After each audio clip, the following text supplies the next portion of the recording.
Binay was, nasa Wow. low 80s siya, high 70s, ganon. Then, we started the investigation.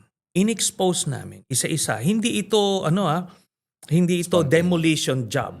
This was basically an expose. Pinapakitaan mo yung tao ng facts about these people. So, sila mismo ang nakikita nila. Noong una, binibira ako noon. Talagang they mobilized yung the earlier version of the trolls, no? So talagang it's a counter-propaganda machinery.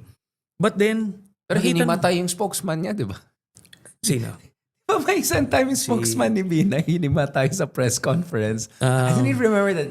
I don't know. Mine is Pepper Philippine Daily Inquirer, did a lot of expose. And then, tinanong sa hinimatay yung spokesman, hindi nila ma-explain. It was so overwhelming. You should watch that. Yeah. You should watch Kasi that. ang naalala kong spokesman niya, si John B. Cremulya. Hindi. Yung until he babae na bata na parang mabait. Until he transferred, ito si John B. Nag-defect, parang hopeless case to. Talagang tinalikuran niya. So that speaks about the character of that guy. Anyway, may shade, may tea pala. So on another point, sabi ko nga, sila mismo naka-realize noon. So Correct. una, di kayo binabanatan, sinisiraan.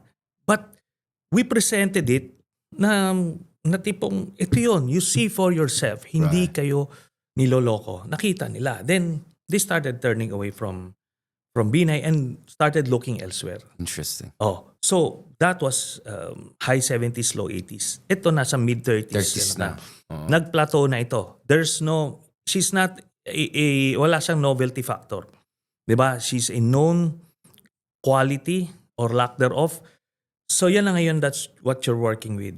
So may ceiling na siya. May It's ceiling just na a siya. question of how low it will go na from now. Yes. Ngayon, kaya nga kailangan yung mga investigations, the Right. impeachment, itong cases, para makita nyo naman. Hindi naman kayo niloloko na iniimbentohan kayo. Ngayon, kung na mapakita natin na ito yan, magnanakaw yan, ganito yan, ang dami niyang ginagawa, involved yan sa kung ano-ano. Tapos, you voted for her anyway, hindi na tayo nagkulang. Di ba? Pero it's on you. Pagka pinili mo yung, hindi, gusto ko kahit magnanakaw yan, iboboto ko. Pagka ninakawan ka later on, huwag ka magreklamo. Kasi binoto mo, magnanakaw Di ba? Right. Ginusto mo yan. Ginusto mo yan. Ginusto Pero, mo yan, yeah.